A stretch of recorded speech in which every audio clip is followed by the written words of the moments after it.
The president of Brazil, Dilma Rousseff, spoke this morning at the United Nations. She delivered a powerful indictment of spying by the NSA on behalf of the United States. She said, and I quote, "Without respect for a nation's sovereignty, there is no basis for proper relations among nations." She added, "Brazil knows how to protect itself, and Brazil does not provide shelter to terrorist groups. We are a democratic country."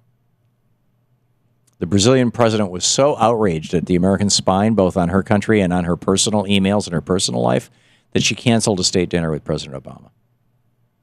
And while most Americans see this as a rift between Brazil and the United States over the issue of spying, our spying on Brazil, President Rousseff highlighted the most important point of all elsewhere in her speech this morning. She said, and I quote, "Without the right of privacy, there is no real freedom of speech or freedom of opinion. And so there is no actual democracy." End of quote. President of Brazil. This is not just true of international relations. It's also true here inside the United States. I mean, back before the Kennedy administration largely put an end to it, J. Edgar Hoover was infamous in political circles here in D.C. for his spying on and blackmailing both American politicians and activists, like, for example, the Reverend Dr. Martin Luther King. He even sent King tapes of an extramarital affair and suggested that King should consider committing suicide. I mean, that was a shameful period in American history, and most Americans think it's behind us. But the NSA and other intelligence agencies and even local police departments have put the practice of spying on average citizens in America on steroids. This is not good.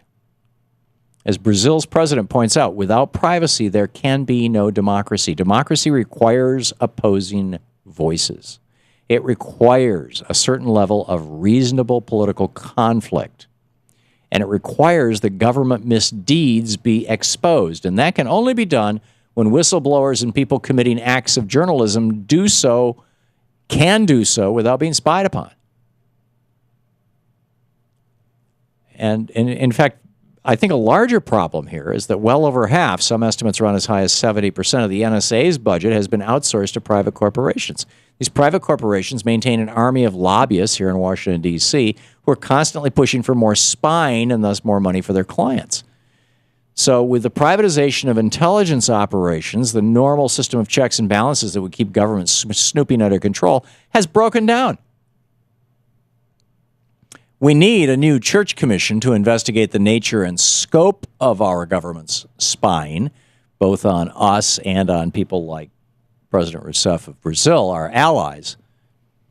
But even more than that, we need to go back to the advice that President Dwight Eisenhower gave us as he left the presidency in 1961.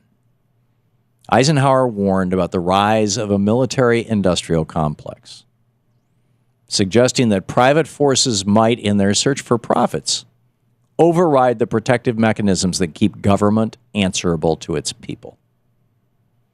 That military-industrial complex has become the military-industrial spying private prison complex. And it is far greater a threat to democracy than probably was even envisioned by Eisenhower. In American democracy, in our republic, our government is the protector of the commons. It is of, by, and for we the people, and therefore it must be answerable to we the people. When the functions of government are privatized, all of that breaks down. And our government then becomes answerable to profit, which is not the idea of government. So we need to reestablish this very bright dividing line between government functions on the one hand and corporate functions on the other, between the public space and the private space. Government should be doing spying, not private corporations. Government should be running prisons, not private corporations. Government should not be making cars. That should be private corporations, or making clothes or selling toothbrushes. I mean, that's all private corporations. And a critically important place to start that whole process is by ending the privatization within our national investigative and spying agencies. Get these spy corporations out of the business. Because they're not, not only are they not answerable to you and me,